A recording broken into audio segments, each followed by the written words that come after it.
Next part में हम देखते हैं कि टीचर रू सर से कहती हैं कि सर अच्छी बात है कि आप अपने घर में इन लोगों को पढ़ा रहे थे, लेकिन अगली बार अगर आप कभी भी वापस से पढ़ाएंगे ना तो एडवांस में मुझे पहले से बता देना।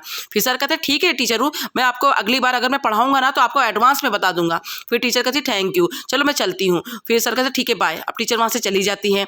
अब सर सारे बच्चों से कहते हैं कि ऐसी कौन सी बात हो गई कि तुम लोग इतने पढ़ाकू बच्चे बन गए। फिर जी हुई सर को बताती है कि सर टीचर से हम लोगों ने शर्त लगाई है, टीचर ने कहा है कि अगर हम लोग इस बार लास्ट नहीं आएंगे और अच्छे मार्क्स लेके थोड़े से ऊपर आ गए तो वो हमें पुरानी सीट हमें दे देगी, और अगर हम लोग फेल हो गए तो फिर हमें नाइट क्लास अटेंड करनी पड़ेगी। इसीलिए हम सारे जन मिलकर वहाँ रेस्टोरेंट में बाहर पढ़ रहे थे। फिर सर कहते हैं हाँ मैंने देखा है तुम लोगों को वहाँ पढ़ते हुए जब मैं जा रहा था। तो अब सर सारे बच्चों से कहते हैं कि अगर तुम लोगों को जगह की प्रॉब्लम हो रही है तो तुम लोग एक काम करो, मेरे घर में आकर पढ़ सकते हो। अब ये सुनकर सारे बच्चे खुश हो जाते हैं और कहने लगते हैं कि सर आप बहुत अच्छे हो, हमारी क्लास टीचर से भी ज़्यादा अच्छे, वो तो हमेशा हमें डांटती ही रहती है। फिर सर कहते हैं कि नहीं, अपनी क्लास टीचर के बारे में ऐसा नहीं कहते, उन्हें तुम्हारी सेफ्टी की फिक्र रहती है इसीलिए वो तुम्हें डांट रही थी। फिर जीव ही कहती है लेकिन सर हम आपके घर में पढ़ने आएंगे तो आपको तो टाइम खराब हो जाएगा ना। फिर सर कहते हैं कि नहीं, स्कूल की छुट्टी होने के बाद मैं घर पे कुछ भी काम नहीं करता हूँ, तो तुम लोग 9:30 से पहले कभी भी आ सकते हो। अब ये सुनकर सारे बच्चे खुश हो जाते हैं।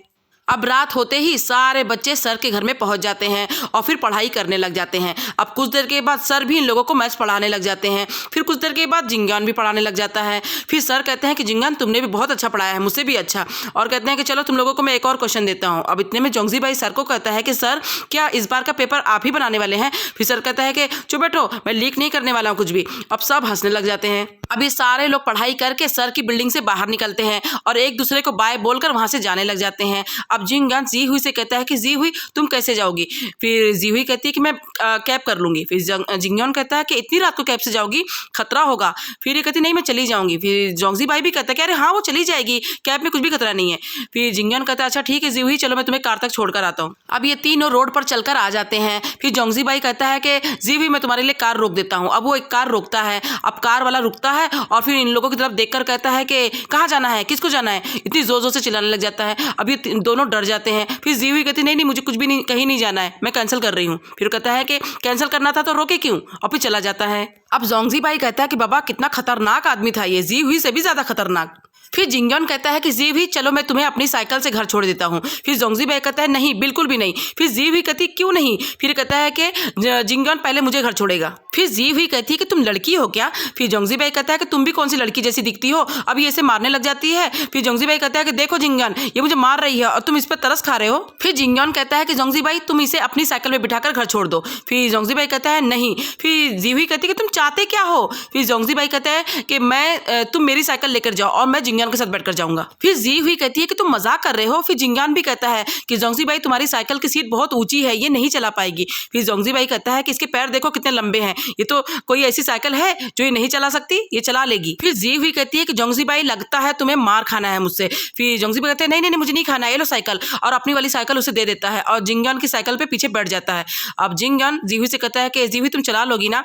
फिर जी हुई कहती है मैं कोशिश करूंगी, और फिर बैठकर अच्छे से चलाकर जाने लग जाती है। फिर जोंगजी भाई जिंगान से कहता है कि देखा वो चला रही है ना, और तुम कह रहे थे कि उसे चलाने नहीं आएगा, इसे टैंक भी दे देंगे ना वो भी चला लेगी है। अब बेचारे जिंगान का तो इसने मूड खराब ही कर दिया है। जिंगान कहता है अच्छा हटो मैं बैठूं, और फिर बैठता है साइकिल चलाने लग जाता है और पीछे जोंगजी भाई हंस रहा होता है। अब नेक्स्ट डे क्लास में टीचर पढ़ा रही होती है। फिर उसके बाद जाने से पहले टीचर सबको कह के जाती है कि मैं आप लोगों को याद दिला दूं कि आप 3 ही दिन बचे हैं आप लोगों को नाइट क्लास पढ़ने में। फिर जोंगजी भाई कहता है कि नहीं टीचर, हम लोग दिल लगाकर अच्छे से पढ़ाई कर रहे हैं और हम लोग लास्ट नहीं आएंगे, हम लोग अच्छे मार्क्स लेकर आएंगे। फिर टीचर कहती है कि वो तो दिख ही रहा है कि तो कौन शर्मिंदा होने वाला है, और ये बोलकर वहां से चली जाती है। अब कुछ बच्चे बोलने लग जाते हैं कि ये टीचर कितनी खराब है, हमेशा हमें चिल्लाती रहती है, कभी भी गुड लक विशेष नहीं करती है। फिर जोंगजी भाई इन लोगों से कहता है कि क्यों ना हम लोग इस बार के एग्जाम के पेपर चुरा लें, फिर हम लोग हाईएस्ट मार्क्स ले आएंगे और फेल होंगे ही नहीं। फिर वो बच्चे कहते हैं अरे वाह कितना अच्छा आइडिया है। इतने में चिंचिन कहती है कि अगर हम लोग पकड़े गए फिर एक लड़का कहता है कि अरे हाँ अगर हम लोग पकड़े गए ना तो टीचर पता नहीं हमें कौन सी सज़ा देने वाली है।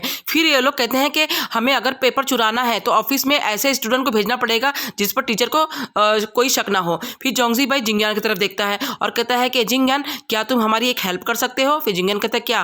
फिर जोंगजी भाई कहता है कि तुम हमारे लिए ऑफिस से जाकर पेपर चुरा के ले आओगे। फिर जिंगान कहता है कि तुम लोग पागल हो गए हो क्या। फिर जोंगजी भाई कहता है कि जिंगान तुम ही ने मुझसे कहा था कि तुम मुझे लाइक करते हो और तुम मेरे लिए कुछ भी करोगे। अब ये सुनकर सब हंसने लग जाते हैं। फिर जिंगन कहता है ठीक है, मैं तुम्हें एग्जाम में आने वाले क्वेश्चन बता दूंगा, लेकिन मैं सिर्फ तुम्हें बताऊंगा, इन लोगों को नहीं बताऊंगा। फिर जोंगजी बाई कहता है क्यों? फिर जिंगन कहता है क्योंकि मैं तुम्हें ही लाइक करता हूँ ना, इन लोगों को तो नहीं। अब जी हुई कहती है कि तुम लोग इतना टेंशन क्यों ले रहे हो, हम लोग अब अच्छा पढ़ रहे हैं, पहले से काफ़ी ज़्यादा अच्छा पढ़ने लग गए हैं हम लोग, तो तुम लोग टेंशन मत लो, सब अच्छा होगा। फिर जिंगन भी कहता है कि मैंने जो तुम लोगों का टेस्ट लिया था मैथ्स का, तुम लोगों ने 10% पिछले महीने के एग्जाम से अच्छा लाया है। अब ये सुनकर सारे बच्चे खुश हो जाते हैं। अब पेपर वाला दिन आ जाता है और सारे बच्चे बैठकर पेपर दे रहे होते हैं। अब पेपर खत्म होता है, सर कलेक्ट कर लेते हैं पेपर। अब सारे बच्चे बाहर निकलते हैं और आपस में अपने अपने फ्रेंड्स से ये सब बातें पूछ रहे होते हैं कि तूने क्या लिखा था आंसर, तूने क्या लिखा था। अब जी हुई भी जिंगन से पूछती है कि जिंगन लास्ट वाले क्वेश्चन का आंसर तुमने क्या लिखा था? फिर जिंगन कहता है कि मैंने 2 लिखा। फिर जी हुई कहती है अरे मैंने तो 3 लिखा है। अब जी हुई शीचवान को देख लेती है और फिर उससे पूछती है कि शीचवान क्या तुमने भी लास्ट वाले क्वेश्चन का आंसर 2 लिखा है? क्योंकि मैंने तो 3 लिखा है। फिर शीचवान झूठ बोलती है और कहती है कि जी हुई मैंने भी 3 लिखा है। अब जिंगन इसको देखता है और कहता है कि शीचवान क्या तुमने भी 3 लिखा है? क्योंकि आंसर तुमने गलत लिखा है, 2 सही है। अब शीचवान उसको इशारा कर रही होती है कि अरे मत बोल, लेकिन जिंगन बोले ही जा रहा होता है। अब शीचवान कहती है कि अरे चुप हो जाओ जिंगन, अब पेपर खत्म हो चुका है ना, तो ये सब बातें करके कोई फायदा नहीं, चलो यहाँ से। अब जी हुई अपने घर में होती है और उसके डैड न्यूज़ देख रहे होते हैं। अब जी हुई अपने डैड के पास जाती है और कहती है कि डैड क्या आपकी कंपनी ने लियांगशे की गैजेट खरीदा है? फिर इसका डैड कहता है हाँ। फिर जी हुई कहती है लेकिन डैड आपकी तो मेडिकल कंपनी है ना, तो ये गैजेट आपके कंपनी में क्या काम आएगा? फिर इसके डैड कहते हैं कि कुछ ना कुछ काम आ ही जाएगा, इसीलिए, और उसका गैजेट अच्छा था इसलिए हम लोग ने ले लिए। फिर जी हुई कहती डैड आप कितने अच्छे हैं। अब जी हुई कहती ठीक है मैं जाती हूँ, और अपना जाने लग जाती है। अब जी हुई को उसके मॉम और डैड की कुछ खुसर पुसर की आवाज़ें सुनाई देने लग जाती है। उसकी मॉम उसके डैड को कहती है कि आप कितने स्मार्ट हैं, आपने उस लड़के का गैजेट खरीद लिया और फिर हमारी बेटी अब उसका पीछा छोड़कर आराम से पढ़ाई में ध्यान लगाएगी। कितना मदद के लिए उसके पीछे पड़ गई थी। अब जी हुई अपने मॉम और डैड की बातें दरवाजे के बाहर से सुन रही होती है। उसके डैड कहते हैं कि मुझे ज़्यादा पैसा भी खर्च नहीं करना पड़ा उसकी गैजेट खरीदने में, और काम भी हो गया, और हमारी बेटी इंट्रेंस एग्जाम में ध्यान देगी। अब जी हुई सोचती है कि मैं अंदर जाऊँ और इन लोगों से बात करूँ, लेकिन वो नहीं जाती। अब दूसरी तरफ हम देखते हैं जिंगयान को, वो अपने घर में होता है और वो शीचवान को फ़ोन लगाता है और कहता है कि शीचवान मैंने घर पर 5 बार वो लास्ट वाला क्वेश्चन सॉल्व किया है और हमेशा मेरा आंसर 2 ही आ रहा है, लेकिन तुमने तो कहा था कि 3 है। फिर शीचवान कहती है कि बुद्धू लड़के, मैंने तुमसे झूठ कहा था, आंसर 2 ही है, लेकिन तुम समझ नहीं रहे हो। जी हुई ने गलत आंसर लिखा था और 5 ही मिनट हुआ था एग्जाम देके, और तुम उसको सच बता रहे थे। तुम्हें पता है कि वो एग्जाम को लेकर कितना टेंशन में रहती है, और उसे अगर पता चल जाता उसी वक्त कि उसने आंसर गलत लिखा है तो उसे बुरा लगता ना। फिर जिंगयान कहता है लेकिन ये तो झूठ बोलना हुआ ना। फिर शीचवान कहती है कि आज ना कल तो उसे पता चल ही जाएगा कि उसने आंसर गलत लिखी थी, लेकिन अभी तो हम उसे खुश रख सकते हैं ना। फिर जिंगयान फोन रख देता है। अब जिंगयान जी हुई की ब्रेसलेट लेकर देख रहा होता है, तभी वहाँ पर जोंगजी बाई पहुँच जाता है और वो कहता है कि मैंने अभी एक लड़की की आवाज़ सुना है, तुम किससे बात कर रहे थे? फिर जिंगयान कहता है कि वो शीचवान थी, मैं शीचवान से बात कर रहा था। फिर जोंगजी बाई कहता है कि मुझे पता था कि तुम उसी से बात कर सकते हो, और हंसकर वहाँ से चला जाता है। अब जिंगयान सोचता है कि ये लड़का कुछ भी बोलता है। अब उसकी ब्रेसलेट फिर से देखने लग जाता है और फिर उसे अच्छे से रख देता है।